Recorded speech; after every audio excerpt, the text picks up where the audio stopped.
Jeez, looks kind of scary. Am I in? Or am I out? In? My hero. Out. You wuss! I'm in. Six Flags Great Adventure opens April 9th, so come out for the most bone-chilling thrill rides ever assembled in one place, like Batman the Ride, The Scream Machine, Rolling Thunder, and Free Fall. And during spring break, the park is open daily April 9th through the 19th. Six Flags! You in or you out? You know, that's a hard question to answer this year. Are we in going to the park or are we out? That's a loaded question. Hello, welcome to episode number 31 of Some Great Adventures, the podcast for all friends who work the Six Flags Great Adventure in Jackson, New Jersey, chat about our days working in the park, as well as the amusement park and theme park industry in general. As usual, our podcast is made possible by our friends at the Shared Universe Podcast Studio. Today we have our friend Vic, and we're actually live in their Homedale Bellworks studio, first time ever. Pretty cool place. I am Steve Hicks. My co-host are Scott Loudon, Chris Peluso, and Auletti. It has been a while since our last podcast, gentlemen, and we might as well tell the viewers why, because there really hasn't been shit going on this year in the theme park industry, and especially not for Great Adventure. Nothing good, at least. Yeah, exactly. A lot of bad news. Yeah, they did open their new ride for 2024 this year. Well, say it again. They opened the Flash, the new ride for 2024. Yeah, well, okay. We'll get to the good and the bad. I mean, you can't go by one good thing and be like, hey, you know. No, I didn't say it was a good thing. I mean, the reality of it is there isn't a lot going on. You got to point it at your shoulder. Point it at your mouth. Move it closer. Yeah, move it to where I had it before you moved it back. Yeah, move it closer to you. All right. It's got to go closer to you. Even more? Yeah. Are you good now? Yeah, I'm not picking up your... Okay. Technical difficulties I know. here. I'm like, there's so much more work to do in the studio than we're at home. Jesus Christ. You put on a flash. Got a little Logitech Exactly. video microphone combo, and that's all you need. Six All right, Flags. all right. So let's start out by catching up on some of the news, because let's do a timeline of what's happened to Six Flags, and it'll include Great Adventure, but let's do a timeline of what happened to Six Flags itself. So February 27th, all right, Six Flags conducts comprehensive review of 42 parks, may sell some of them just months after the merger with Cedar Park. So basically what they said is the 42 theme parks and water parks under recent combine, Six Flags, Cedar Fair, may dwindle to a lesser number. Basically, they have this portfolio optimization that they're going to do going forward. They have a bunch of key objectives, and they're calling this initiative Project Accelerate. Six Flags details these pillars during its quarterly earnings call, which was in November of the prior year, which we had already talked about all that stuff. So we're just going to skip right over that because it was all a bunch of merger talk bullshit, if you really understand what's going on. Zimmerman, basically his full quote from the earnings call on February 27th is, I want to provide an update on our ongoing portfolio optimization efforts. As we noted on our last earnings call, as part of Project Accelerate, we initiated a comprehensive review of our properties, including excesses of undeveloped land, with the goal of optimizing our asset base, narrowing management's focus, and reducing risk. We have completed our initial review, have identified properties that are less strategic and critical to our long-term growth objectives. Regarding certain smaller non-core properties, we're continuing to evaluate options, and over time we'll consider transactions that enhance shareholder value. In the meantime, we're excited with the prospects of all 42 parks opening this season. We look forward to sharing more details on our outlook for the season ahead. Our long-term strategy is going to be discussed at our upcoming Investor Day in May in Cedar Point, and blah, blah, blah. Okay, so that's how they start out. Then they announce in May 1st of 2025, Six Flags America and Hurricane Harbor, which is their connected hurricane, water park, kind of like Great Adventure has our Hurricane Harbor, will close after the 2025 season. So that's their first shot at their optimization that they're going to close a park. So at that point, basically, that park is located in Marlboro, Maryland, and in the Washington, D.C. area. They're going to close on November 2nd. And the thing that they said at that point, as part of our comprehensive review of our park portfolio, we have determined that Six Flags America and Hurricane Harbor are not a strategic fit with the company's long-term growth plan. That's what Zimmerman said. Originally opening in 1974, and this is why this one doesn't surprise me at all. Originally opened in 1974, Six Flags America currently offers a total of 9 roller coasters, including 2 that formerly operated at Six Flags Great America in Chicago. The park's most recent roller coaster addition came more than a decade ago when Ragin' Cajun, which was actually from Six Flags Great America, was moved to the Maryland park in 2014. The park has not received a brand new roller coaster in well over 2 decades, with the unique flying coaster Batwing opening in 2001. So, I mean, we get disappointed because every year they say we're going to get a new ride. And now last year they kind of fucked us and moved Flash to this year. This year they've already broke ground on a new ride. And they're saying that ain't going to open next year until the following year. So now they're cutting back to every 2 years. This park hasn't had a new ride in 20 freaking years. So I'm not surprised whatsoever they're closing. Or any of you We've guys? been pretty spoiled. No. Yeah, we have. I mean, when you look at it, I mean, I think most of the bigger parks have been. I mean, they really do usually get a ride a year. But yeah, so that one's going to close on November 2nd. So, all right, let's jump to the next piece because this is kind of fun to walk through the timeline of what's going on. But real fast, though, like I don't think any of us ever went, right, to Hurricane Harbor. Nope. Well, with Hurricane Harbor. The Great Adventure one. I've been He there. has because of Alyssa. Oh, okay. Yeah, like, and I can say that about a lot of the people that we talk to and, friends and family and everything. I don't normally hear. I'll occasionally hear somebody saying, I'm going to Great Adventure this year. Never Hurricane Harbor. And that's kind of odd. No, agreed. Yeah. I mean, it's good for the smaller kids. I mean, I think that's the nailer. I think the only reason anyone goes is if they have kids now. That's I it. grew up in the 80s. What the hell was that piece of shit in like Seaside, Wet and Wild? I don't know what the hell it was. I know. Yeah. Go to that. So I'm surprised by it. But again, I'm not shitting. I'm just saying, hey, it's just weird. I never hear that many people I know. Scott, you're the only one I know that has said, yeah, I've gone. That's it. It's a separate ticket, right? It is a separate ticket. Well, it's all covered by the season pass. but True. Different admission. Right. Yeah. If you have the pass, you're good. If you don't, though, yes, it's a separate ticket. So for people that are coming in from out of state, anyone traveling in, which is, what they're trying to get, they're not just trying to get locals. You're right. It's a separate ticket. So they have to buy up. Yeah, I mean, look at that Showboat place in Atlantic City. I mean, I can't go there based on the reviews. Like, I'd feel like a moron if I went there and gave them even $1 based on what I'm hearing in the reviews. So people do go there though. So I'm still, again, shocked. I don't hear more buy-in on it, but maybe that's why it's closing.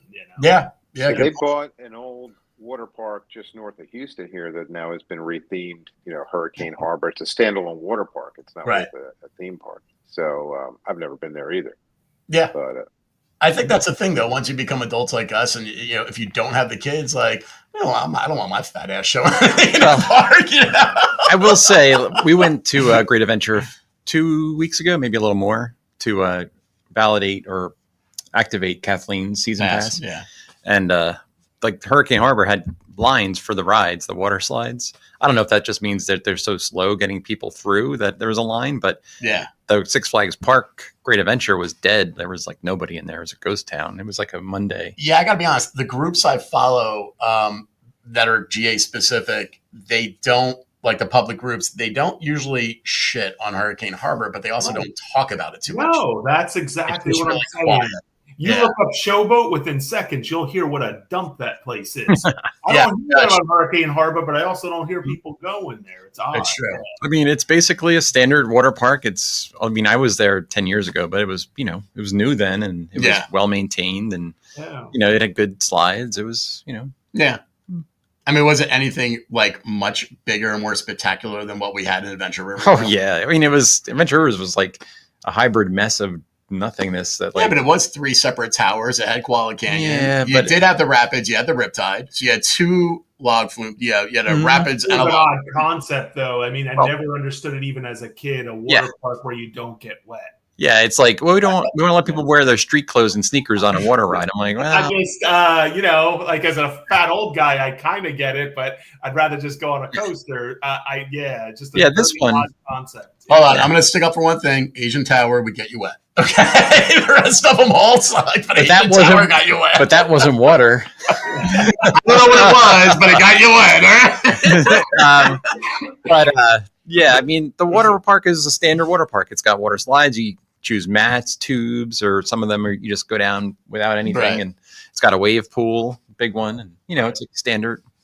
It's probably why you don't hear anything bad about it or good. It was built after Typhoon Lagoon. It was built after Blizzard Beach. I would have thought that they would have used similar sort of. I've only been to those. I haven't been to Hurricane. But yeah, the rides are pretty similar, but I mean the theming is definitely not quite as top notch. But flags exactly. Well, here's where it gets fun. May 8th, Six Flags to reorg. No plans to close more parks after Six Flags America. Okay, it's a good thing. They're not planning on closing parks now. That only means for this year, though. That doesn't mean for next year. Next year, they can absolutely announce they're going to close more parks. So I don't know why people are thinking that's like, they're never going to. That means nothing. That's they're just saying we have now gone through our financials and this year we're not going to close any more parks, which is like you're already in May. So that's not really as surprising. I wouldn't be surprised if they already had like a half a dozen. They know they're going to close. They're just not announcing now. Same here. But here's the reorg. This is the fun part.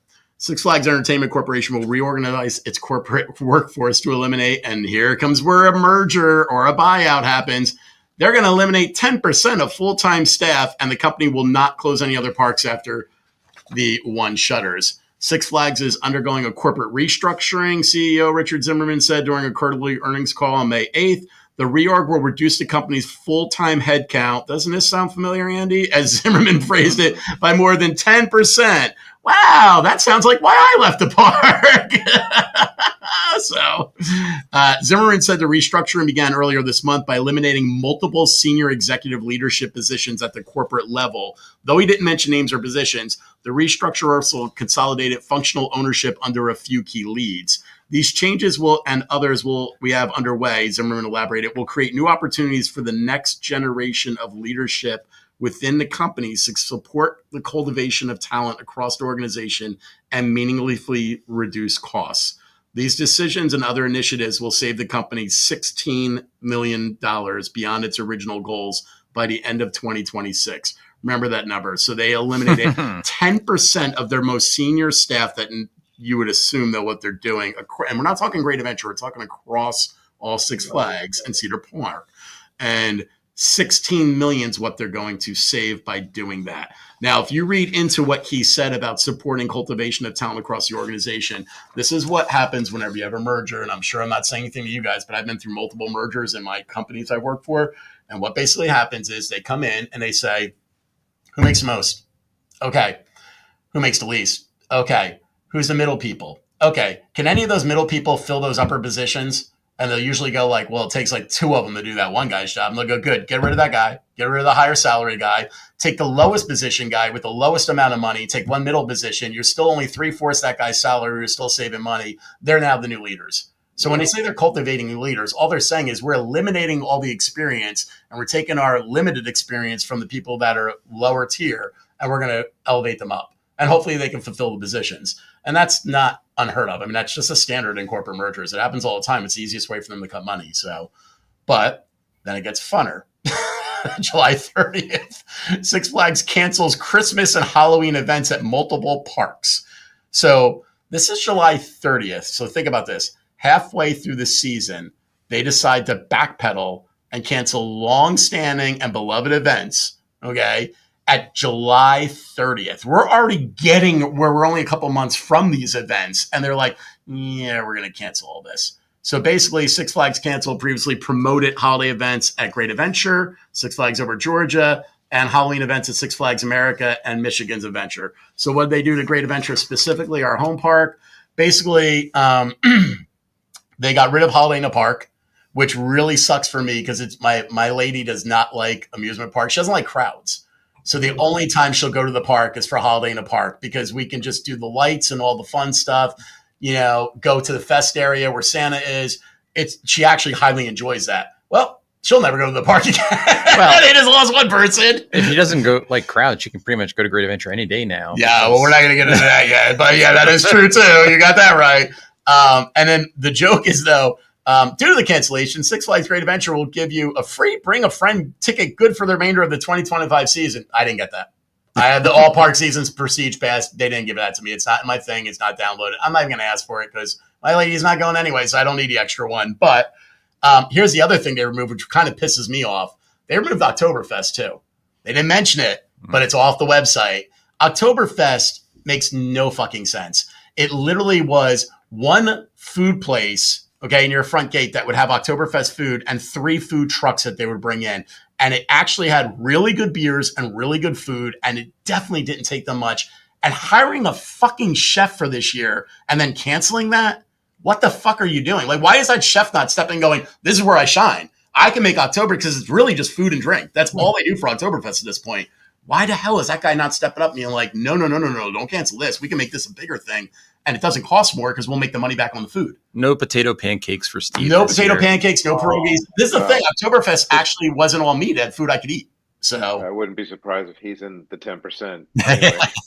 Yeah. No shit. Oh, you know what? You could be right. That is true. He could be in that 10% layout, but I hope not because when we talk about the good and the bad for this year, he's part of the good. And there's not a lot. So it's kind of scary. But the things there's all different mergers, and we've all experienced different mergers in different places. Yeah. Usually pre-merger is where you see more cuts. Exactly. Like not so much staff. There's always a restructuring after the merger's done. But the idea of we're doing this because it's going to be fruitful and we're, doing this to be more able to spend money. Those are money makers that they just canceled. Like, of course they cost money up front. So that's a little scary, the fact that they just merged and they can't even afford to spend money to make money on these things that have been like tried and true money makers. I don't get that at all. I don't either. Interesting. Very interesting. Yeah. Yeah. Maybe next year. Avek, quick question. Can we see comments on Facebook Live from here? If somebody makes a comment, yeah. Okay. So normally we have comments. That's why I was like, I don't see anything. All right. Yeah.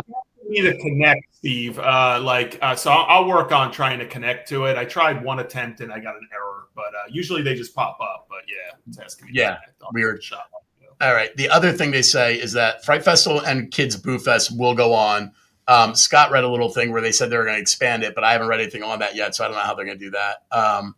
And it's kind of funny if they're going to cancel all the other shit and try to put everything into Fright Fest because Fright Fest is kind of a fucking crazy show. I mean, it gets them a lot of money without a doubt, but so does Holiday in a Park. So I don't really get that one. But here's my favorite final line in the article.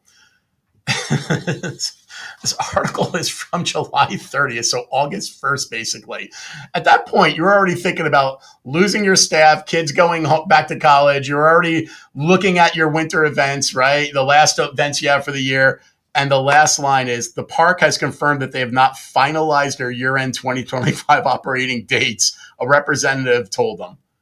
How the fuck on August 1st do you not know when you're going to remain open for the rest of the year? I mean, I get that you decide to close Holiday in the Park, which would extend it to December and sometimes January, but how do you not know that? You would think as part of the eliminating that, you would now say, we're eliminating this because we also want to save money on staff, so now we're only going to be open to the end of October. Because we're going to do Oktoberfest for that. At least somewhat solid before a season even before a year even starts, because you want people to buy the pass that you were just talking about. And I was laughing too, just at the difference between Disney promos and Six Flags promos, because like something that I've seen 1,000 times and never dawned on me, where they're like, exit 7A off the whatever. You don't see that on a Disney promo because it's national. You know what I mean? Like we always have like, this is how you get there from, Freehold. So again, like, in similar fashion to like those big monster theme parks, could you imagine Universal or Disney going, yeah, you know what? We're not going to be open in November. Like, are you kidding me? Like, they have people booking those 2 years, 3 years in advance. Also, just to follow what you're saying, here's what I was talking to Scott on the way here. I'm like, I actually haven't bought. So one of the things here is about their new season's pass offering. I actually haven't bought one yet for next year because I bought the all park prestige pass this year. They didn't offer me any of the upgrades. They didn't offer me any of the discounts. They didn't offer me any of that crap. Okay. They just kind of screwed me completely. Everything they're saying that they're giving you, like the free bring a friend, is not showing up on my app at all. I'm not getting it offered. And then on top of it, I'm like, I've only gone once this year. I haven't even gone to any other parks. And that's me. That's not their fault, right? But I sit here and go, why the fuck would I buy a pass for next year when literally I don't even know if I'm going to go more than once next year? Like, I might just go once and that's it. Right. It might be cheaper to pay, you know? What percentage of people do you think actually go to more than one park? There's actually such a selling thing, but here's what surprises we me. had that option way back when. We Yeah. never went anywhere. I I never live in went the to fourth one. biggest city in the country, and there's not a park around here. No.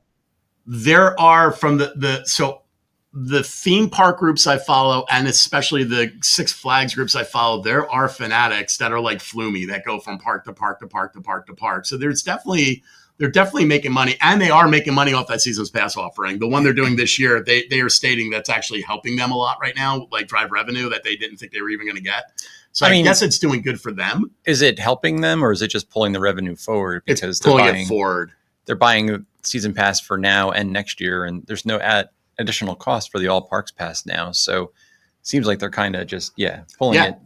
I mean, the other thing is like, and this is also what's making me hesitant. I don't even know when the fuck they're going to be open next year. They don't even know when the fuck they're going to be open this year. So, you know what I mean? Like, why am I going to invest that money? I don't know. It's kind of silly. Yeah. I don't know. But wait, now it gets better. So I think you guys might have already heard about this one. So August 6th, this got put out there. This article is from August 9th, though, so it has a little more of updated information. Cedar Point parent Six Flags to cut 2026 spending on new rides after attendance drop. So Six Flags, the parent company of Cedar Point and Kings Island, announced it will significantly reduce capital spending in 2026, scaling back investments in new rides and attractions following a challenging start to 2025. The company will spend between $475 million and $500 million on capital improvements this year, which granted, we're only going by our park. We haven't seen other parks, but I don't really know where that's been going. I don't really see it anywhere, but they said they're automatically dropping that number to $400 million next year, which makes it sound like they were probably at $500 or $600 million they were going to do next year too. Already dropping to $400 million. The move comes as Six Flags grapples with a 9% drop in attendance across its parks in the second quarter of 2025 compared to the same period last year. Now, there's another article I have which indicates that 9% is a seven-figure number at least. It's at least 1 million people, if not higher. So I'm like, wow, okay, that's kind of crazy. News of the company's financial struggles sent the company's stock down 22%. Now, it's down 47% since the start of the year. And 3 days before this article, when they made the announcement, it was already at 15. So it's been constantly going down more since they announced this, like nonstop. So the announcement comes just after a year between the merger, blah, blah, blah, blah, blah. Despite the rocky start, Six Flags officials expressed optimism about a rebound in the second half of the year. Attendance for the 5-week period ending August 3rd was up 1% compared to the same stretch in 2024, buoyed by strong sales of seasons passes and a new $99 Gold Pass offering unlimited admission through the end of 2026. So I kind of get that. Okay, that actually is smart when you think about it, because when we talk about the seasons pass, if you did buy it now, you actually get the all park now. Like, you could use it now. So you could start going to other parks right now as well for for buying that season's pass for next year. So that does make sense. However, to your point, Andy, I'm not going to be doing that, so I'm not going to be buying it. Yeah. I mean, like, families don't do that. No. Because that's a massive amount of money. I mean, if you happen to find yourself on vacation somewhere where there's another park, maybe. But most people, like, if I'm on vacation and I have a Six Flags park at home, like, I'm not going to there, spending one of my vacation days there, unless that's why I specifically went. Agreed. So, and let's be honest, they keep pushing that, but I'm not sure that that's really any kind of big revenue generator. I don't know that there's any draw anywhere. Maybe California, I hear good things, but I don't know that there's any other destination. Maybe Cedar Point. I know people who would go there, but those are 2 parks out of how many dozen. There's really not that much of a draw to the other ones. That's why we bought one for my wife, because we just went to Cedar Point, so that worked out well for us. But yeah, totally. Let's see. According to Zimmerman, he further on says, we're seeing a surge in demand for our parks as weather has normalized and guests have had a chance to experience our new rides and other attractions that we waited 2 years for. We're seeing a surge in demand for our parks while sales for seasons passes and memberships are climbing fast. And the only difference between what they call a seasons pass and a membership is, do you pay for it all up front or do you pay for it monthly? And if you pay for it monthly, it's usually more considered like a VIP thing, and they usually allow you to have like upgrades for the following year. If you pay for it up front, I don't know why, but you get fucked, because that's what I did, and I got fucked because I didn't get any of the extras. So kind of weird. Zimmerman also said that the parks with substantial capital investments in 2025, including new roller coasters at Cedar Point and Canada's Wonderland, should see attendance carry over into 2026. You didn't mention the Flash. I don't know why. That's kind of sad, you know. That was a 2024 ride, so yeah, but it's 2025. It didn't open, so. And then to finalize it, CEO Richard Zimmerman also announced that he will be stepping down at the end of the year. Wow. So. That was yeah. Should we bring up the lawsuit thing? Or? Not yet. Okay. Hold on. So he goes on to say, we think we can lean into getting benefit from some of what we added this year and next year while continuing to invest in the amenities in the park, while continuing to invest in food and beverage and other things that will drive our demand. Okay, that's not bullshit, because they did actually hire a chef, at least at our park, which they've never done before, so that's kind of cool. Still, the company is taking additional steps to cut costs, including canceling fall and winter events at several smaller parks and pursuing the sales of Six Flags America in Maryland and a ton of excess land near Kings Dominion in Virginia. Six Flags Chief Financial Officer Brian Witherell said the company is actively evaluating other opportunities where smaller value creation is possible, signaling that more changes could be on the horizon as Six Flags seeks to stabilize its operations, prepare for a leaner 2026. Hello, extra speedies, fast parking. Like, Yeah. $5 more, you can get in there extra fast. Yeah. So in the other article, it says Six Flags posted a net loss just shy of $100 million compared with profits of over $55 million in the exact same quarter last year. So from 55 million profit to 100 million loss. In the same period, attendance of 14.2 million, well below expectations for 15.31 million, fell by 9% with about 1.4 million fewer visitors. So 1.4 is what they've lost, basically. Now, okay. So they've now announced in August that they lost 100 million. So how much did firing all those high-level executives help them? 16 million out of the 100 million. So under 20% of a little bit of an adjustment for that number by getting rid of all your senior staff. So, yeah. That's good for us, Peluso. Maybe like people like us would be able to ride in the front of the pickup now. Maybe. That's Also, we've all been gone for so long, maybe we get hired again. We're mid-match now. Coming as noobs. They did put a lot of blame on a lot of different stuff in here. The prolonged rains, extreme temperatures, severe storms across Six Flags sites in the critical months of May and June adversely affected guest attendance.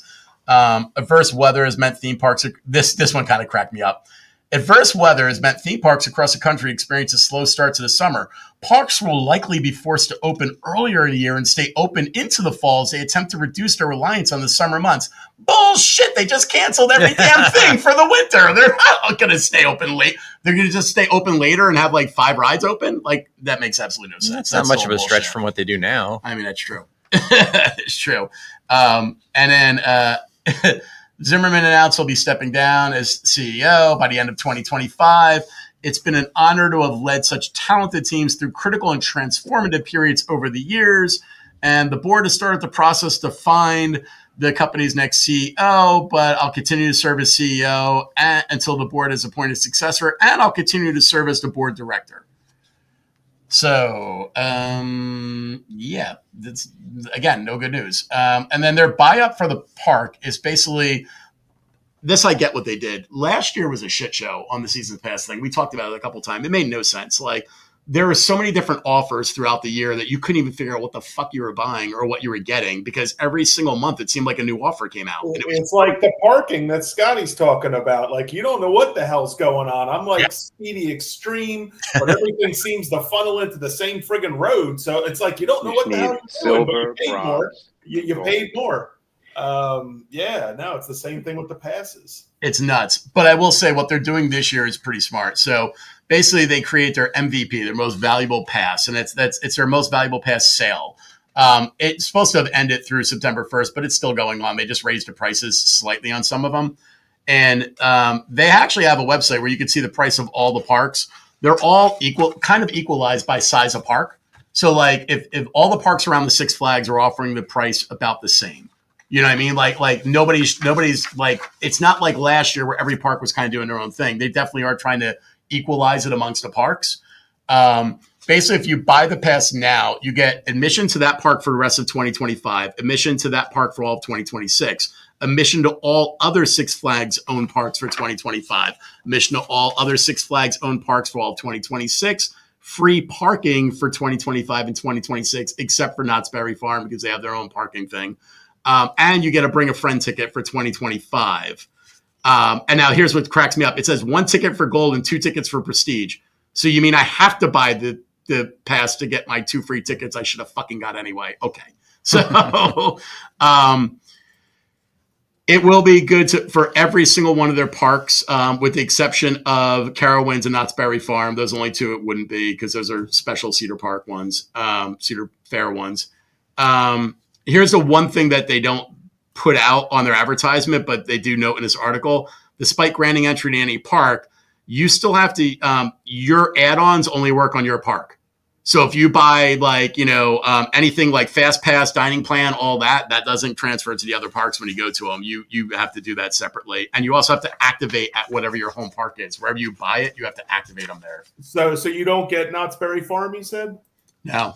That's funny because that would have been one of the other noteworthy parks that I 100%. Could see myself going to. But you know, fantastic. It's so fucking good. I think they'd only want any part of this shit. That's what I mean.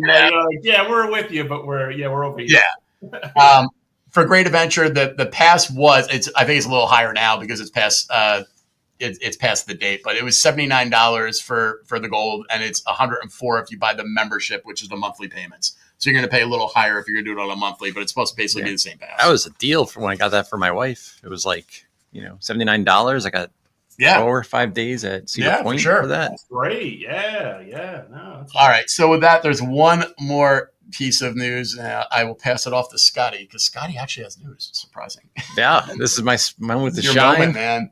So what we alluded to before was right after they made the announcement of the $100 million loss on their quarterly call, they got sued by a group of investors because I guess the park has been giving a bunch of misleading statements to kind of pump up their stock price. And then, like I said, I read in the article that the stock price is down 47% since the start of the year. So people are a little upset about that. I guess if they bought into it after the merger and pumping up their stock prices and then, losing half of it after the fact. So I guess maybe the CEO is resigning, in anticipation for some anger there and, trying to get out of there or whatever. But yep. Yeah, that's pretty wild. And then the last bit of bad news is, like I said earlier, the ground is broken. I think it's in the Green Lantern area. You could see it. There's videos every day posted. There's people constantly with literally people are getting permission from the park to put drones over. And as long as they stay in the parking lot area, they let them. And they're constantly filming the new rides, groundbreaking and being built. It already has cement in for the pillars and all that good shit. But then, of course, even though it's already broken or already getting a good head start, it doesn't freaking matter because it ain't opening next year. It's going to open until the following year. So I guess that, pulling back on the construction rate lets them save a little money. Plus, it lets them spend the money over a longer period of time. So I guess that follows their thing where they're saying we're going to pull back on everything for next year. So makes sense. Yeah, but that's the whole reason why a lot of people go to the park is because of the new ride. So, I mean, I was talking to you on the way up here about how it seems like, Six Flags has entered its Sears phase of life where, they stop spending any money to maintain or to draw people into the stores or simply trying to not, go out of business. So they're just kind of trying to run it out. We're going to go to just the catalog. Yeah, pretty much. Yeah. You look at the pictures of the rides. You look at the picture of the rides and you can buy merchandise. It's nuts. We do have a little comment. Hey, Tuluki. Yeah, so I was on the main screen here. I was like, "Oh, that's cool." All right, so let's talk about some good though. There was some good this year that happened. Okay, first of all, from everything I can see, I honestly used to constantly see people shitting on their food, nonstop for the last 6 or 7 years. it has just been like, it's bad, it's garbage. And some of the pictures people shared were really embarrassing. I was like, oh my God, if you gave me, they handed that to me, I would literally hand them back and be like, refund. Like, I wouldn't even take it. Like, it would have been no joke. Apparently the food is really good. The portions have been increased and the price has not really gone up. So people are really happy with the food. So that's good. I didn't get to experience it, but they did do a thing this year called DC Heroes and Villains Fest. It's still running right now. It started on August 8th and it goes to 9/1, but I'm away next weekend, so I can't go. But that is getting like massive positive reviews. Basically, they put a bunch of the superheroes. I know it's Batman, Wonder Woman, Joker, Harley Quinn, Catwoman, and I'm pretty sure Superman. I don't know who else. They said there's more, but those are the only ones I've heard people seeing. But they have people that look very good in the costumes out there, and they're really fan friendly. They talk to the guests and everything. They go out and they do meet and greets with the kids. They have a show called Femme Fatale's live show, which is basically the female villains. I'm assuming it's in Showcase Theater if they're doing everything around Gotham area, around the Batman ride area. And then they do Superhero Cavalcade. And I'm not sure if it's listed as a show, but I don't really know what that is. I know that that must be the one show that I see people talking about, because there is an actual kind of like the old Batman stunt show. Apparently they have a full show where people fight and everything, and it's like supposedly really, really good. You said it's in the stunt show area? I think it might be in the Batman area. Like that would be cool. That thing that hasn't been used for freaking ever. I think it's in that area, but I'm not positive because nobody's actually said where it is. But I have seen video of it, and it looked really, really cool. The other thing that they got a lot of kudos for is they did military appreciation days. So they did May 23rd to 26th, and that apparently went really well. And I think we shared photos in the past of when they do that. They do a really good job, like, putting military type stuff out there and showing a lot of respect for the military. They do a really good job on that. So that got a lot of kudos. Flash finally opened, so we got to give them some kudos on that one. And then they had an Ace event for the first time in years this past week. And they did do a cool thing. I saw a photo of it, and I have it, so I'll send it to you guys. I didn't have a chance to upload it, though. But they did a cool thing. So first of all, the Ace people said the event went really well. It was all day long. They did like they typically do. They had their own little catering and all that. But what they also did is they went to the boneyard and they took parts off of all the rides that aren't existing anymore, but they still have parts out there. And because those Ace people are so fucking crazy for things like a King Ka tire, on Train 2, like things like, I laugh because I get it. If you're a massive coaster enthusiast, I get that that's the type of stuff you want. I still love that I have a cable key. That's the only thing I have, though, off the rides is a cable key. I don't think I have any other souvenirs from a ride. Do you guys have any souvenirs outside of that? Ride keys, I think, is all I still have. I don't even have those. I actually gave those to a supervisor the year after I left. E10, all that. I had a few things. Yeah, I had a set of keys, maybe some cable car keys or an e-stop or two over the years, but I don't know where any of that stuff is. You had an e-stop? Oh, I didn't even fucking think of one of those fuckers. E-stop, that's pretty badass, man. Nice. Yeah, Taluki, we agree. Stunt shows, man, it's always a big pool. I mean, I think that's why they're getting such great reviews for the Heroes and Villains thing, because apparently it's kind of like a stunt show, the little thing they put on. So, Knott's does a lot, man. It's always why I tell Scott there's still that Wild Wild West, theme park here in New Jersey. I keep wanting to go every year because they have stunt shows. Like they have Western stunt shows and stuff. Oh, wait, Wild West City? Yes, it's still. Oh, I went when I was a kid. I can sing I the know. song right now. I know the song too, man. They still have it, dude. And they do a massive Halloween thing. They do a haunted Western. I gotta go, man. Dude, I want to go. If you guys want to go, we should go this year. Like every year I want to go and we never go, the Ace thing though. So this is what they did. They went in the boneyard and they took parts from everything that basically was an old ride that people might be interested in. And you just you write your name, you put it in a ballot, and they put them all on the table, said what they were, and then you put it in for a drawing. And they did one drawing for each part, and one person got to take home like a piece of King Ka. A lot of it just looked like bars and bolts and nuts. Like there were some tires, and I was just like, outside the tires, I'm like, I wouldn't even know what any of that crap was. It wasn't like a lap bar or a headrest or anything kind of cool, or e-stop, anything I'd be like, that's really cool. It was kind of things where I'd be like, I don't know why you would want that, or I don't know how you would how would you even know that really came from that outside of if they give you a certificate of authenticity? You know what I mean? Which, they didn't do. That's exactly what I was going to say. Like, I get it. I love that stuff. I'd love to have a piece of Batman. The E-Stop's badass. But, like, when it's just something even the tire, it's like, how would you know the difference between that tire and this tire? It's like, come on, Exactly. Yeah, I mean, if you got a piece, you could sell it online. Like, who was that person who's selling that piece of bamboo from Kingdom? Oh my God, that was actually smart. It didn't sell though. But that was smart. But that was always cool. Even when we would have to go out to the boneyards, which when we would go out there, that was like the original stuff that was sitting out there from the original park days. So that was always pretty cool whenever we'd go out there for whatever reason. You know what's funny? Okay, you end up spending an hour just looking through all that's the thing. It was like a museum. Yeah, but you're nailing it on the head though. We would go out there for an hour, fuck around and look at everything and be like, that's so cool. Oh my God, I remember that when I was a kid, blah, blah. We never got out of the truck and took anything though, did we? Oh, no, I'm going to rip a door off or something, Hey, where'd you get that bobsled wheel from? I don't know, man. Andy told me I could. I don't know. What wheel? Exactly, what wheel? I mean, that's it. That's all the good I have. I don't have. No, honestly, think about it. Have you guys heard of anything else from friends, family, anything, or even your visits to the park that they're like, oh man, Six Flags really killed it this year. It was really good. No, it's been depressing. Like, I go there, it's depressing. It's like when I go there, I was there a few weeks ago. It's like going to the mall now.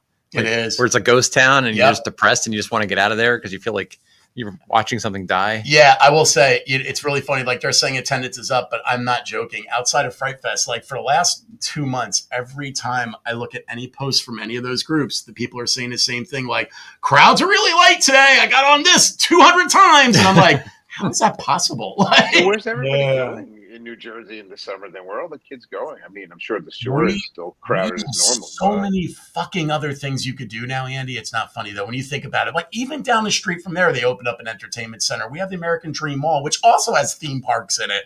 We have that go-kart place. We have the biggest go-kart fucking track that you can go to now that opened last year. There's so many other. We have things like axe throwing places. I mean, there's so many other amusement things available in Jersey. There's always now. the shore and the shore. Right? Action Park is open, actually. It's not Action Park, but it's called Mountain Creek or whatever it is now. Yeah, it's open now. All the good rides are gone, though. All the good rides are gone.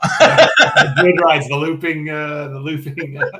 Kids these days would never survive that. They never survive. Let's call them what we call them. The death rides are gone. We barely survived going there.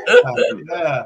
I think they're getting pandemicked a little bit, though, too, because everybody learned to do things in their home. I mean, based on the fact of why one of the biggest reasons I don't have a pool is the pandemic, because so many people were getting them. So obviously, we're an awesome society. Well, then double the price of pools. And then you're like $100,000 to put an in-ground pool, probably minimum.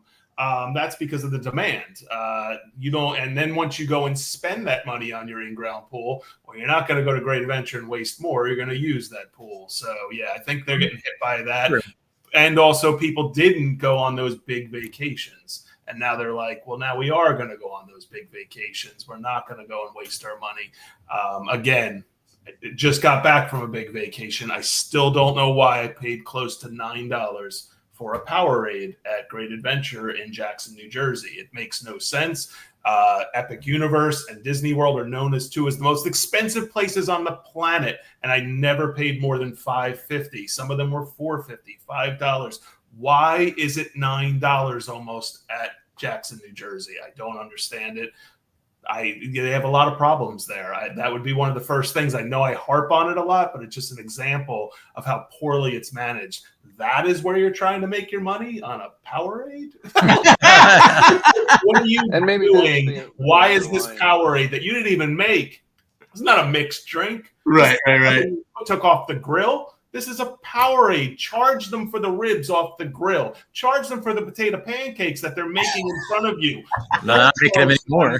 Don't charge them for the Powerade. The Powerade should be no more than $5. I'll hit Powerade again at some point. I will never let that go. I was in shock. I was just like, wait, it's just one. And he was like, yep. I think it was $8.75 or something like that on the way. Yeah. Our friend Brian Dag just posted, I know someone who has a free fall manual release wrench. That's a good one. That goes right there along with the cable key. Ooh, That I like. Tuning That, fork. that I would dig. You know, that's what I'm saying. Easily identifiable to all of us and everything like that. A piece of metal off of something that looks like it's a scrap. You know, you couldn't tell the difference. Yeah, what is that? But no, that's the tuning fork. Yeah, the only other thing I wish I had kept, because I had fucking 4 of them, and I don't think very many people did. I'm pretty sure Shag did. Nobody else did. Andy, I don't even think you did. I had 4 E20 keys at one point, and E20 were your best key ever. You know, that's your override key. That's your override key. And I was like, I had 4 at one point, and I gave them all away. I should have kept one. I'm so annoyed. Nice. All the keys. That's the one I wish I'd kept. I named day one the sauce. Look, I got 8 of them right here. I'm pretty sure. You motherfucker. That's great. That's great. I'm pretty sure I got some sauce. I always love the A1 key. And, pretty sure I got at least one A1. So, oh, shit. All right, so let's jump into something else that'll allow us to do a little bit of comparisons of Six Flags. Scotty, you did a Cedar Point visit. I did. It was 2 weeks ago. Good. It was fun. Glorious. It was great. If you compared it to Great Adventure, we both went to Great Adventure this year. Would you? Mine. You know what's funny? I know I took it and I can't fucking find it. I'm so bummed, man. I wish I had mine. Yes, right there. And see one of those. I'm so bummed I don't have that. That's a good one though. That's a keepsake, dude. That's a keepsake. Yeah, that's what I'm talking about. See, we know good shit. Like I said, the cable car key, that's good shit. Yes. Oh, no, the one I wish I had was this Knuckleheads. Because I did half the write-ups on it, man. Oh, yeah. No, I had write-ups around the border of it and everything else. Add-on sheet. It was one that really we had to tack a second sheet on for real. Yeah, it was pretty good. All right, so if you had to compare it to Great Adventure from your visit there this year to your visit Great Adventure this year earlier, which would be better? I mean, I just feel bad for Cedar Fair, the fact that they've actually, merged with Six Flags at this point, because it was great. It was a nice park, well maintained. The food was like way above what Six Flags, puts out. It wasn't quite to like Disney World standards, but it was. But they've always said Cedar Fair has better food offerings. Yeah, always. I mean, literally. And when I went, I forget if it was Kings Dominion or Kings Island. I think it's Kings Island I went to, and that's the one in Ohio. Way better, insanely better. I was like, holy shit. It wasn't quite Disney, but it was really, you didn't mind eating. It was good, yeah. And they had meal plans, which were awesome. We took advantage of those because we were there all day for like several days. Here's a perfect example of how the meal was so different from what Great Adventure does. So when I went to Kings Island, they had a Tom and Chi, which is the grilled cheese place. They actually had Tom and Chi grilled cheeses. So it wasn't like Tom and Chi by name, and they served one grilled cheese and fries. That's it. Whereas Great Adventure has what's the name of it? The Robin place. I forget the name. You know what I'm talking about. They have the restaurant that used to be in the Frio Mall. Something Robin. I forget it. They have Red Robin. Red Robin. Is it Red Robin? It's not Red Robin. No, you know what I'm talking about though. It's right past the fountain. They have you're talking about Johnny Rockets. Sorry, it's Johnny Rockets. They have Johnny Rockets, but a regular Johnny Rockets is like you go in there and they're known because they immediately when the waiter comes up, if you order, they're known for their shakes. Their shakes are amazing. They're handmade. They immediately have this twirl thing where the straw ejects and you grab it. It's really cool. They have all this neat stuff. They have good food. You go to the Johnny Rockets in Great Adventure. It is hot dogs, hamburgers, onion rings, French fries, and it is shitty milkshakes, not Johnny Rockets milkshakes. Just pre-made, out it's of a all machine, pre-made just crap. vanilla chocolate. It's all capitalizing just on the name. It is the name only. You're not getting Johnny Rockets fare, and that's exactly the difference between Cedar Fair and Great Adventure offerings. Right. Like up until this year, I can't say about Great Adventure this year because I haven't really eaten except in the beginning of the year when that guy didn't really have to do anything yet. But it's a big difference when you look at actually getting. It's like going into a Starbucks and they have nothing but regular coffee. Right. You get what I mean? Like that's not a Starbucks. Right. You know what I mean? Yeah, cream and sugar and that's it. Yeah. Yeah. You'd be like, this isn't Starbucks. Like, what the fuck is this? You know? Yeah. And Johnny Rockets is kind of famous for that shit, I will say. Absolutely. But obviously the buyers are also got to be aware. They got to vet that. They got to know what they're getting. In Vegas, I didn't go to it because I was aware of it. It was awesome. And the Atlantic City one was awesome too. but they charge like 4 times as much as they normally do. So it's like if you're getting normal Johnny Rockets in that, very touristy area, like I would just guess in New York City, probably the same thing. You're going to pay like 4 or 5 times more than you would normally pay at Johnny Rockets. So yeah, they're like notorious, either one or the other, which is kind of fun. Yeah, but here's the thing though, like so you're absolutely right. The Atlantic City one was a lot more expensive than the Freehold Mall one. They had it, but same food. Yes. At least if I'm paying for it, I'm getting what I want. You know what I mean? There's a great video on Vegas. I can't remember her name, but she was funny as shit. And she harped on Johnny Rockets as much as I harped on that Powerade. And I think it cost her about $90 for 2 burgers and fries and like a milkshake or something. It was insane. It was insane. And it was just, same thing as if you went to Freehold Mall or something like that and went to Johnny Rockets. Yeah. Good food, but come on, $90 for a couple burgers. It's fucking crazy. Yeah, it's crazy. Yeah, it's nuts. The park was well maintained. The buildings were pristine. Everything was painted and fresh looking. Like even the walkways were like, everything was like newly surfaced concrete for the most part. Like obviously, within 10 years it's been done, as opposed to Great Adventure where, you see more rock sticking through the concrete than you do concrete because it's been hot seated so many times and everything else. But and like they had places for you to go, like the pavilion where it was like a really nice bar that overlooked Lake Erie that, parents could hang out and have a drink while their kids were doing God knows what in the park. Right. And they, what about throughput? Yeah, that was, a big one is they actually cared about throughput on like Great Adventure because, they were constantly making an effort. They all had max trains going on all the, the coasters that they run. They were grouping the people as they were walking up. They were the attendants were hustling. They were like, all right, we're going to go. And they like, they'd come through and they'd check real quick and get you out. So the lines were moving. That was a nice change from Great Adventure where, we went there and it was like, we sat there one train and like busy. The park wasn't busy. The line for Medusa said it was going to be, I think 20 minutes. Yeah. I think it was over an hour and a half, I want to say. Yeah. And there was zero effort. And one of the articles you guys sent in the last few weeks or whatever, finally commented on it. I just can't, I'm baffled by it. Like there's just like no emphasis on it at all. None. And it's not like there's an overemphasis on safety and that's why. No, it's just don't give a shit. I remember you send it when you send it. We were like at El Toro, I think it was, and we're watching. They had 2 attendants, an operator, and like I don't even know what they are, but he had a blue tag on, but he seemed like he was basically just hitting on the ride operator the whole time while the 2 attendants were sort of like sleepwalking, checking, barely like hating life. Like that sounds familiar. But at least we were like, at least we were making an emphasis on getting throughput through while we were hitting on the operators. Yeah, we still made sure the train got out. Like, you got to still handle both. Yeah, you got to be able to multitask. That was the game.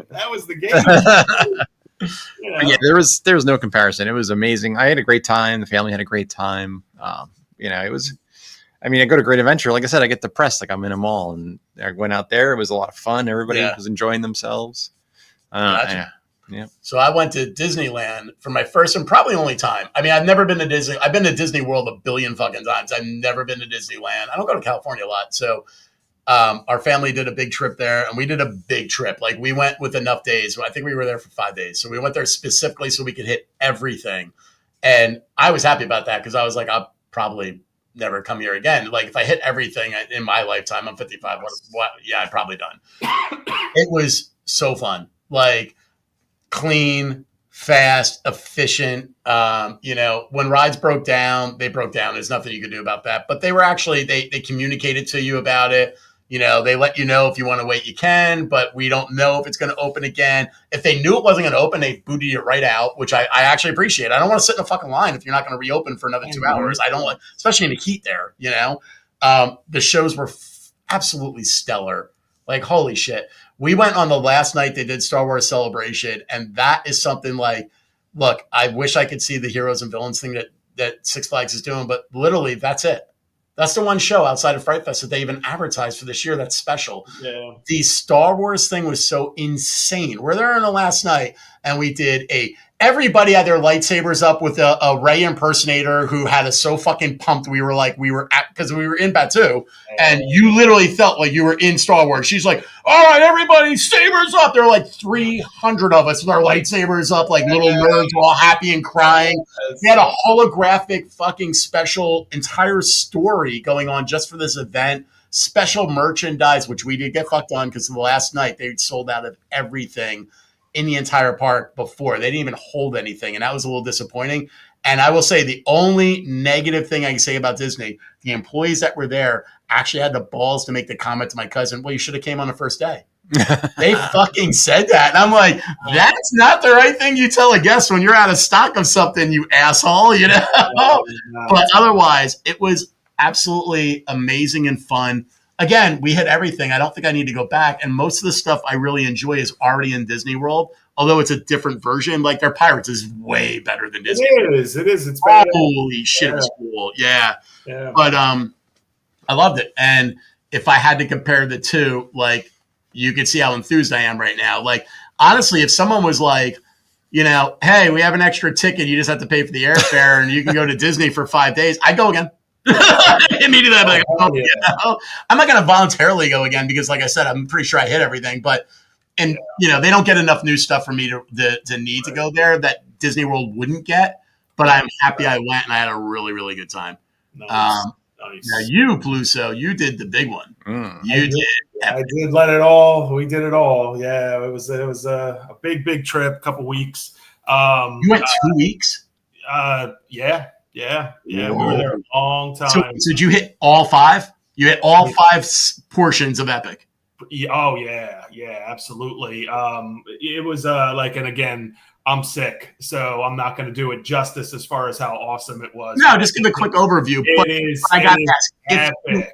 How much percentage do you think you hit of the whole thing going that long? I would say about 80%, I would say. Like there were certain rides, like again, I was with you know me, I'm not big on straight down drops and all this stuff, you know what I mean? So there are certain things that I wasn't looking like stoked to do or anything like that, you know, but we went all out. We did Helios, you know, the Helios Grand. There's nothing like I've never even seen anything, never mind done it, where like the park is your backyard, that you're in the park, like you're literally steps away from the entrance to the park, like your own private thing. Being at Boardwalk and walking from Boardwalk Hotel to Epcot, you know, as much as I love that, it just pales in comparison. It is nothing compared to that. It's like a 3/4 mile walk in order to get there. No, this is just boom, boom, you're in. You know, absolutely unbelievable. Is Helios the greatest hotel that I've ever stayed at? No. Is it really great? Absolutely. I would put Grand Floridian, Wilderness. There's certain hotels that I definitely, you know, they're larger and whatnot. That perk that people are like, well, if you really want that perk, and they kind of like shit on it a little bit. No, there's no shitting on that. That is epic. It is worth a lot of money, especially if you're going to Epic Universe and that's your primary thing that you're looking to do. I mean, I forgot something. You can literally pop back in within 10 minutes, grab it, and be back in the park. It's that fast. Like, and people don't realize how valuable that is. Like that we stayed obviously on Disneyland's hotel, right? But same thing, like when we're at certain portions in Disneyland, if you want to go back, you're talking an hour. Absolutely. And you don't get through everybody.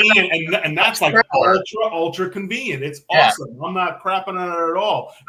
This is just different. The closest thing I would say is in Paris, the hotel I wanted to stay in wasn't open. That one is kind of in the park, you know? This is even closer than that and like just unbelievable. So that made a lot of things possible. Exit pass that probably wasn't even necessary made everything possible as well. So do you get early park admission there for staying in the hotel on property too? Absolutely. And if I had to say I'll say the negatives would be their management of that could have been better, but it's almost as if they knew. So you get online for that, Scotty, like at 8 a.m., 8:30, because the park doesn't technically open till 10, so you enter at 9.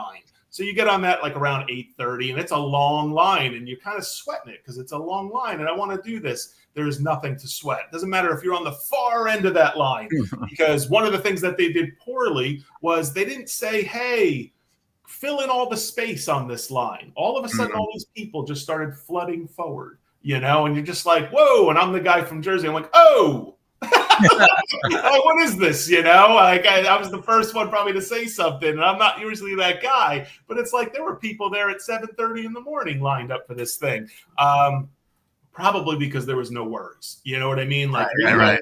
We went directly to Harry Potter and Battle of the Ministry because that is the marquee ride, and also the marquee ride that's not part of the Express Pass. Right. So we went there. That wasn't even supposed to open till 10. I was off of that ride by 9:10. Nice. Like it was, you know what I mean? Like they're a little bit just like shoot from the hip. We're not going to tell you that it's going to open at 8:55, right when you arrive, but that's what they did. We got there by 5 to 9. We're in the line for Harry Potter. We're off the ride by 10 after 9. The friggin' thing didn't even open till 10, technically. And, stuff like that, a little odd, but it all is like in a positive manner. It's not like it was a negative. Like Right. You know what I mean? Like a happy surprise, Yeah.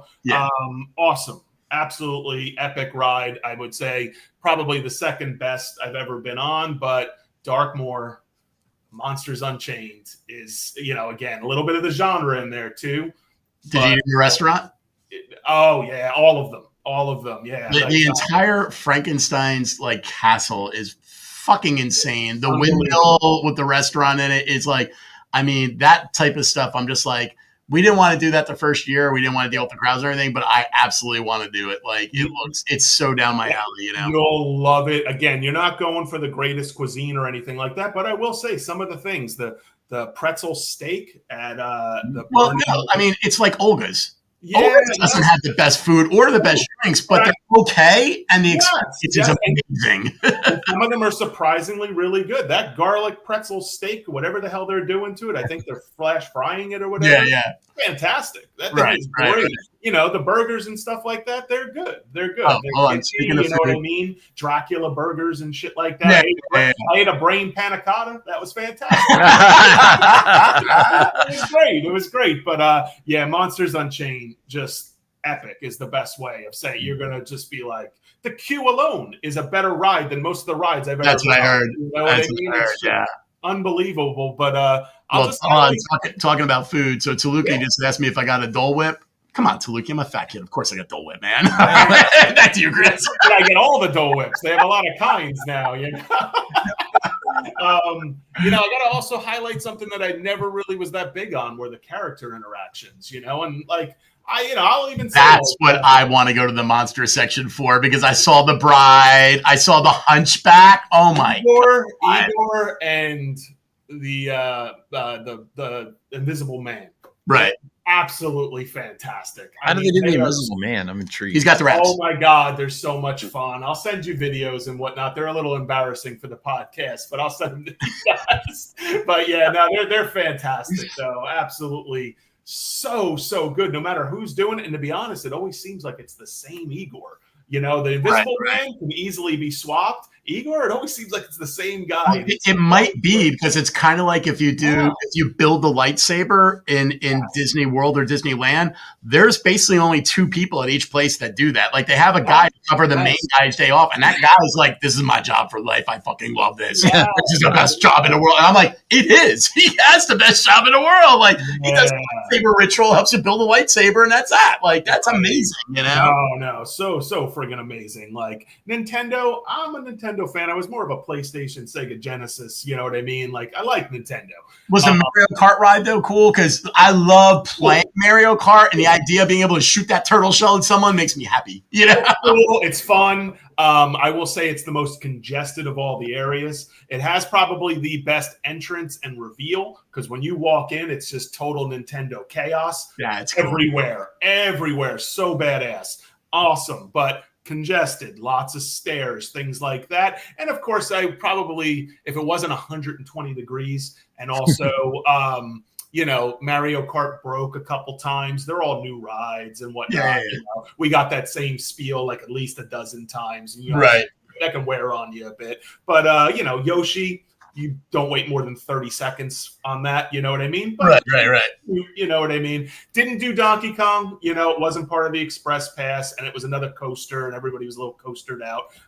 But heard mixed reviews on it. Everything cool to look at. It was great to look at from the hotel. The big face, is always so illuminated and you had such a good time. You'll go back again sometime, and that's what I mean. Yeah. Yeah, and of course, no fireworks or anything like that. And people kind of shit on that. That water show, that light water show, is epic as anything else. I don't know what people are talking about. Maybe it was because I watched it from the room, but even not watching it from the room and watching it from the hotel and watch it in the park, it was just as good, different everywhere you were watching it from. I loved it. I thought it was fantastic. Everybody has a fireworks show. Thank you. Come on, like how many fireworks shows can you watch? Like I'm going to be going on a Disney cruise. They're going to do it there. Like I've seen that this was something different. It was like a modern day Bellagio spread out throughout the entire park. I thought it was fantastic. So highly recommend that as well. I don't think they need to add one firework. No, we could do a whole series on how epic it was. Fantastic. So here's a question for you, and here's a question for you, Scott. So Andy, you can jump in with any parks you've been to lately, because I know you still do your own things. I mean, you haven't been to any of the big ones, but you still do things. But so here's a question for you. So what did you see that you were like, holy fuck, why does Great Adventure not have this? Like, this would be so fucking cool. Like, so I'll give you an example of some things I saw that I'm like, I don't know why the park doesn't have these. It's so simple. So Disney World and Land, every section, every ride has their own specialty, like drink cups, like tiki cups, like things like that are limited. They're only out for like 2 months and they're gone. So like a perfect example is like they had a Haunted Mansion, like, they had basically the piano player Ghost, right? And it was a drink cup. You can only get it at the Haunted Mansion, only in Disneyland, only for this particular point of time. Okay. They also have things like they have shoulder buddies. So they have characters. They have Groot, they have Stitch, they have Figment, they had Grogu, they had Tinkerbell, they had Dumbo, they had a Porgy from Star Wars, they had a BB-8 from Star Wars, and they had Forky. And you all know who Forky is. They just sit on your shoulder. They have a little strap or a clip, and they hook on your shoulder, and they're your little buddy. And you just walk around. You have your little Porgy. And so many of them that so many people have, and it becomes a thing where you're like, oh, that's a cool one. Where'd you get it? Like it's like one of those things where instantly you're like, I got that. That was cool. They're freaking. They're skip the line pass. So Disney's big on having that special wristband. Okay, right. You get your wristband, and your wristband will tell you, it's your basically skip the line pass, right? Tell you when you're eligible. You scan it in when you go through the skip the line section. You have your own little queue for it. But here's the thing that people don't realize. First of all, they sell every type of character you can want. So, of course, like, I had an R2-D2 one because I just thought it looked cool, but they had like a Boba Fett one. They had a Tinkerbell one. Whatever your kids like, if you're going to buy them that scan in, scan out band, they have it, right? So here's the other thing they have, though. It interacts with the rides. Yeah. So mine, when you leave the Haunted Mansion, the whole story of the Haunted Mansion is about the girl with her heart that's like thunk, thunk, thunk. And then when you're at the end of the ride, you see the bride. You see her with her heart thumping, right? If you look at your watch glows red and thumps. And it does it all the way until you leave the exit queue. And I'm like, holy shit, how cool is that? Mm-hmm. Such a simple thing. It's literally just built into the goddamn wristband. That's not the purpose of the wristband at all. It's to get you in and out of the park and through the Fast Pass. But it still is an add-in that they thought to do that was so great. It reminds me of an article that you read like maybe, I don't know if it was a year ago, where Six Flags was saying, we're going to start, working on like our technological advances. Yeah. I know. And that's the shit that pisses me off because I'm like, they didn't do anything. And I'm seeing this. Here's another thing that I love this because I got to experience it. We all bitched about this in the past. Batman the Ride, first year it opened. How many cool special effects that were? Oh, yeah, and everything, yes. Year two, gone. Yeah. And they're never going to bring them back because Six Flags doesn't do that. When they get rid of something, they get rid of it, and they don't care how much of a fan-friendly thing is, it's gone. Me and Andy, even when we started, the goddamn waterfalls in a log flume, how much did we want on those motherfuckers? And they were like, don't run them. You'll burst every pipe in the ride. And we're like, what the fuck? Hey, why did you not fix them? Super simple. Yeah. It's such a simple thing. I give Disney The credit. Thunder and Lightning and Rolling Thunder. Yes. Oh, remember this? Yeah, the sign. Oh my God! When I was a kid, I used to when that thing first opened, and I remember I would literally not mind sitting in the queue line because you hear the and it was glowing, and I was like, "This is so cool." Yeah.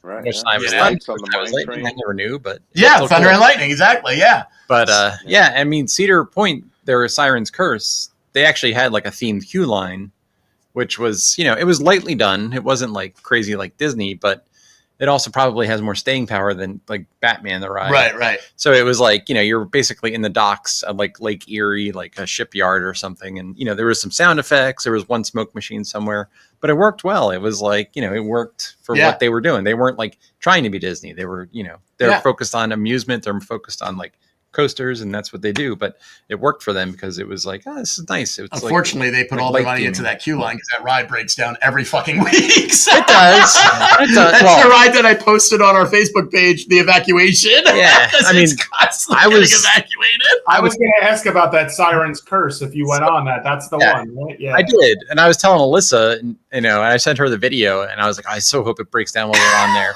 Yes. Me too. She's like, I'm ready. I'm down with climbing out of that thing. So, but we didn't break down on us. It did stop like briefly a couple times while we were there, not while we were in line. But it did close for an hour or two here and there. Right.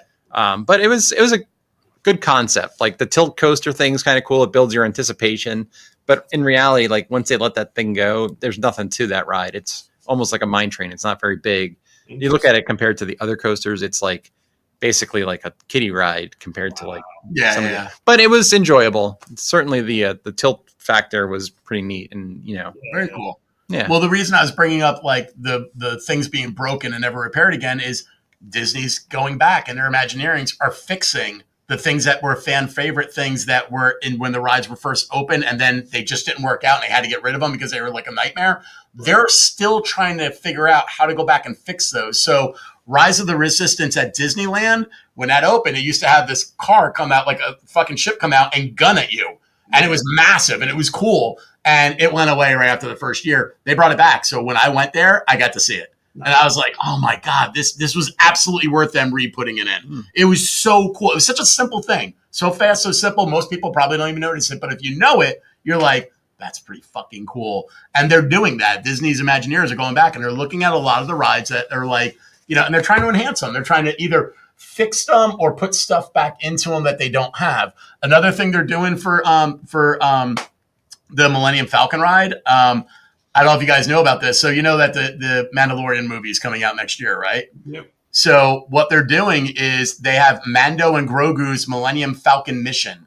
Yeah, I saw that. Whole new mission being put into the Millennium Falcon ride. But the coolest thing about it is it was filmed while they were filming the Mandalorian movie. Oh, nice. So it's a mission that sort of is a side mission from the movie, and it launches on the ride the same day the movie launches in the theaters. That's cool. And I'm like, Jesus Christ, like we have all this Looney Tunes shit, and what are we doing? We're not even releasing the movies. No. Looney Tunes and the and the Batgirl movie. I mean, we're not even doing that. I'm like, what the fuck, man? But also Millennium Falcon, because anybody who's been on it, there's the positions. There's pilot. Oh my God. Yeah.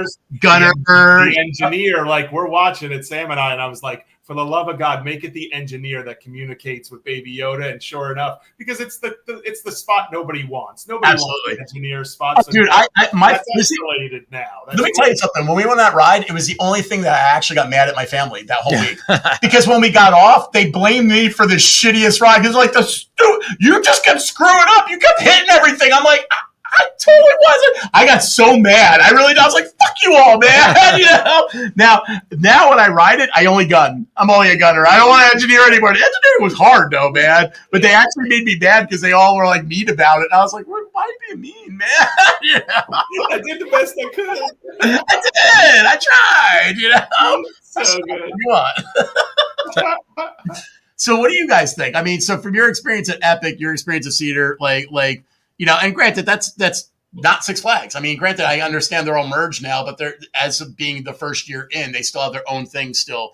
Like, is there anything else you guys saw that you're just like, what the fuck? Oh yeah, no, there's there's the obvious things. I mean, the rides are state of the art. You know what I mean? So, Yeah. but the simple things that they can do to enhance, like you said, the merch and whatnot. Why aren't you taking advantage of that stuff? Why have there never been rabbit ears for Bugs Bunny? I don't know. You know what I mean? But like mobile ordering, I think they have it at Six Flags, but you need to get one that works. You know, mobile ordering is a huge time saver. And again, I can't believe, and I know Taluki's commented on the epic food at these parks and the upscale food at these parks. They've never even attempted a sit-down restaurant, and it's kind of surprising because they could do a character restaurant. They charge a fortune for character restaurants where you're guaranteed to meet Bugs Bunny and whatnot. They're going to come to your table, just like the princesses come to your table.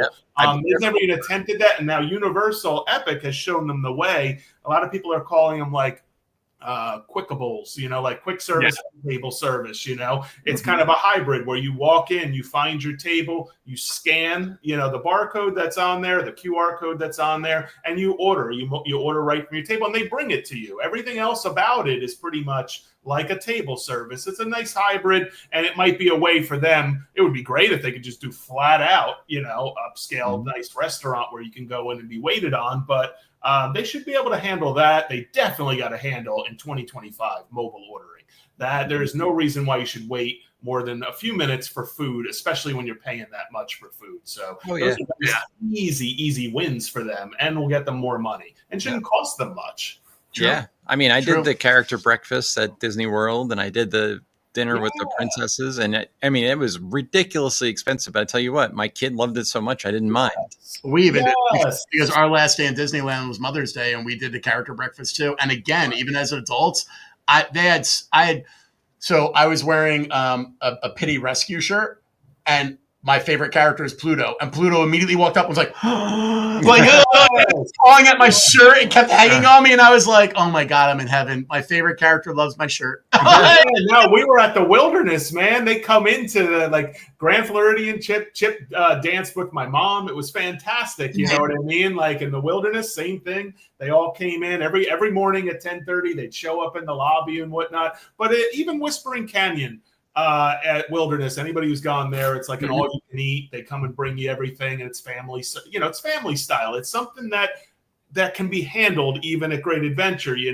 There's little things like it doesn't cost them a dime. Kids love it. The ketchup. If you haven't looked at it, if somebody needs ketchup, they make a table collect every ketchup bottle in the entire restaurant and bring it to the table. They announce it. They throw straws at you. None of these things cost a dime. Not one of these things cost a dime. They just cost a little bit in training and thoughtfulness. Right. These little quirks to the restaurants. So it doesn't even have to be expensive. They could make these adjustments and really enhance the experience. But usually go very bare bones in every way. I tell you what I saw at Cedar Point that I really loved and I thought it was amazing. Turnstiles in the queue lines for the rides. Oh yeah! Wow, cool turnstiles. Wow, now that would be a cool, an amazing thing. But and it's such a simple thing. But if Great Adventure, they don't have them anymore. It seems like they disappeared. Oh yeah, they got rid of them all. Not even on the exit. Remember the turnstile at the exit of the park when you left the main gate? That's all open now. You just walk out. So no turnstile. You just walk out. It just reinforces what I've come to believe is that they don't care about throughput. That's exactly right. If you remove all the turnstiles, you're not doing a count. Nobody has a clicker in their hand. I know tech can handle that now, but let's be honest. We know they don't have the tech that can handle that. Have you ever seen a scanner when you're walking through anything? There's no scanner, so they don't give a fuck. So Great Adventure, they'd have zero emphasis on it. Like Cedar Point, they have them there and they're walking through them. So and the people you can tell just from the fact that the people on there are putting such an emphasis on getting people through that, like Cedar Point, Six Flags, Great Adventure, they're not, they have a lane. Their lane is not Disney World. Their lane is not Universal. Right. They're more about fun rides, coasters, getting, people there and having a great day. And they go home at the end of the day. So exactly what you just said is why I had high hopes for the merger, because my hopes were that the best parts of Cedar Fair were going to be put into Great Adventure, and they were going to enhance Great Adventure. But instead, it seems like all the worst parts of Great Adventure are going to end up sucking out Cedar Fair. Like, Totally, yeah, I I say know. Great Adventure, but I mean Six Flags Yeah. in general. I shouldn't say Yeah. Great Adventure because it's not our home park in general. They're Yeah. just being hit with it. But I'm saying it does feel like the opposite is happening, and they're just going to use that as a reason to start pulling from the other parks. I'm hoping at least somebody from those management teams is like, you ain't fucking taking anything away.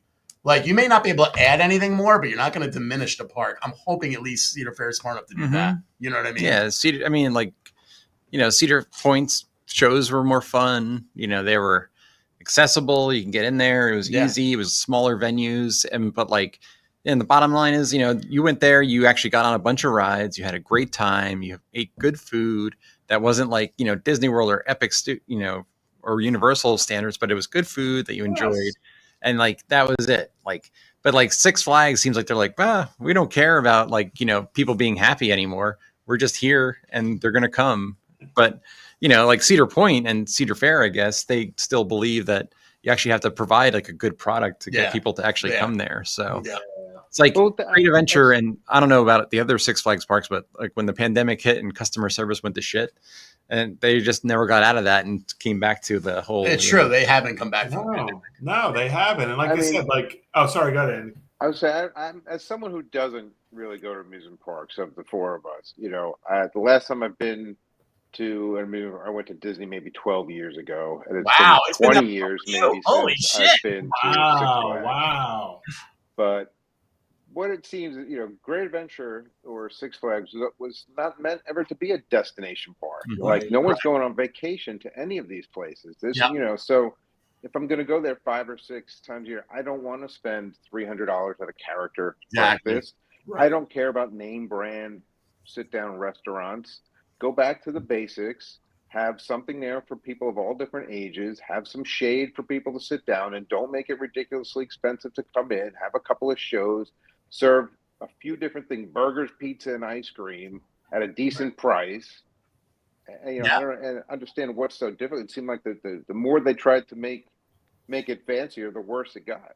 And that's the thing too. I was going to say, and it doesn't even have to be super expensive and everything. Like I said, you can make things fun without spending a dime. Also, you could just even be inventive with the quick service, which you see a lot in Epic. And as much as I love Disney, anybody who's been to Magic Kingdom, it's getting better, but it's like very bare bones, chicken fingers, fries, hamburgers. There's not a lot of inventiveness in there. It's getting better. Most of Epic is all stuff that, they have the only complaint that some people give is they're lacking some of the things Andy mentioned. You know what I mean? Some of the traditional things. But if, that bread cone that had it's a PB&J bread cone. It's just absolutely fantastic. It's unbelievable. They charge a lot for it, but it is not a sit down meal that's going to break you or anything like that.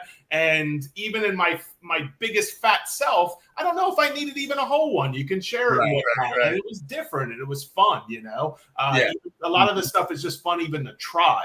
Because you're at a place that's, you're not at home, you're at a new place, you're having fun.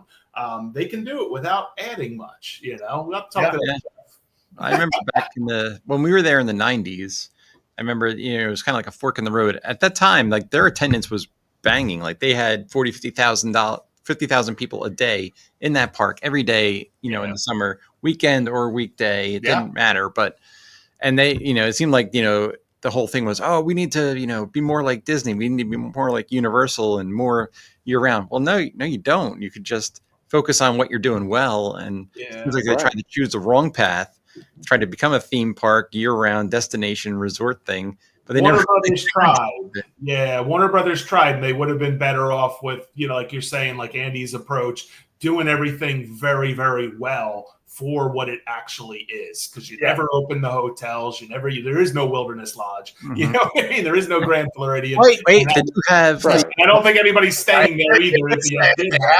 They have 12 tents out there, and they're nice tents. But. Yeah, nice tents. The way I remember, like families would go, especially the season pass holders, would be, a couple times a month.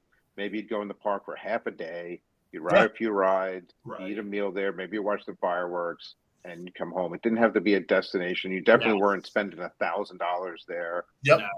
You weren't looking for $18 fancy cocktails You know, Right. No, agreed. Right. Well, it was the exact opposite of what the CEO said 2 years ago. It was a place where you could safely dump your kids. It was a babysitting park. I mean, I got dumped there all the fucking time. Me and my cousins, like, we were constantly like, "All right, it's Saturday. We don't really want you here, so here's $20. Go to the Great Adventure and drop you off." So you're old enough to work there. That's what people do. And it's true. As soon as we got the age of work, they're like, "You're getting a job now. You're 15. Bye bye." Yeah. Ah, boy. Well, you know what? We got a couple minutes left. Let's end on something fun. You guys know that movie that just came out? It's a sequel. It's called Nobody 2. It's kind of like John Wick, but it's with Bob Odenkirk. Yeah. I cannot recommend it if you're a theme park enthusiast enough. Oh, because nice. the last half hour, Sharon Stone has her own little mob, right? She's the head of this little mob that's in a small town. And the last half hour, he took his family on vacation to where he went, and it was this shitty little water park where they used to go as a kid, right? And Christopher Lloyd's his dad, who's also like an ex kind of assassin guy, right? Nice. And so he took them as kids, but what they find out in the sequel is the only reason he ever took them there is because he was on a mission. He didn't take them there because he wanted to have fun, right? He just set them free in the water park while he went and did his killing, you know?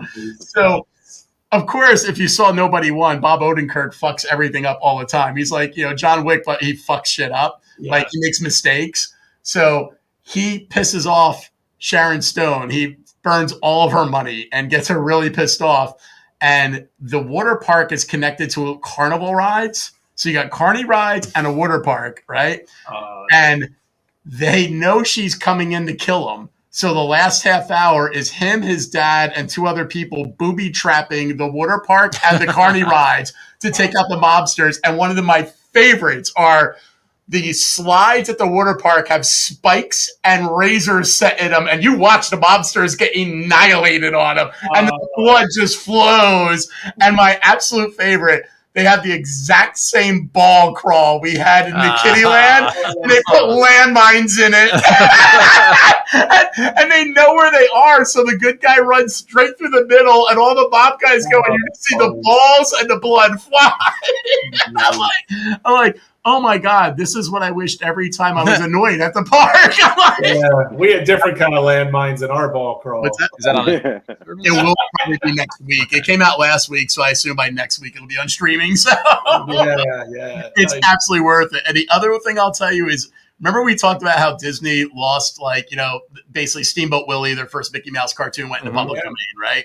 As soon as it went into public domain, people started making all these Mickey Mouse horror movies because they can't stop them. So now there's Mickey Mouse's Trap, there's Screamboat, okay? But now they've gone overboard. And mind you, they've done this before. In the VHS boom, there were some Disney characters that were turned into horror movies. There was Pinocchio's Revenge in 1986. There was Snow White, A Tale of Terror in 1997. There was The Curse of Sleeping Beauty in 2016. And the first two I just said, we had screeners for when me and you worked in the video store. Big Al had screeners. The amount of Disney-themed horror movies that have dropped out right now since Steamboat Willie went public is insane. Winnie the Pooh, Blood and Honey 1 and 2. Piglet is a sequel off of that. They're all horribly. They're really good movies. Bambi the Reckoning just came out. Peter Pan's Neverland Nightmare, which I actually heard is really good. Oh, that was good. Yeah. Wait, there's 3 Popeye movies because that just went also. There's Popeye the Slayer Man, Popeye's Revenge, and my favorite, Shiver Me Timbers. There's Alice in Terrorland just came out, Cinderella's Revenge, Cinderella's Curse, Mermaid Down.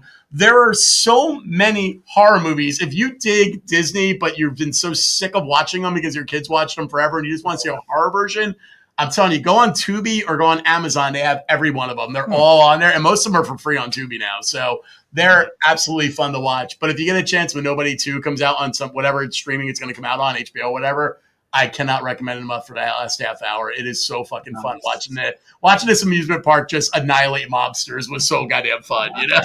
So I enjoyed the first one, so now I'm even more excited. You'll dig it, dude. You'll dig it. And Sharon Stone is so fucking over the top as like the head of the mob. Like, there's one scene where they're getting ready to go and attack them, and she's sitting in the room just dancing to herself. It's like so wacky, you know? It was great, man. Nice. What did Taluki say? Blood and Honey 1 and 2 just satisfy my 80s heart. Well, now you got Piglet, buddy. They have another one. There's a third. Piglet made his own movie. So. Piglet, get this dude. All right. On that note, boys, man, I love you, brothers, man. It's so good talking to you guys. You know, we don't do it a lot because there ain't a lot to talk about with the theme park shit going on, but I love when we do this, man. It's always good to catch up with you guys.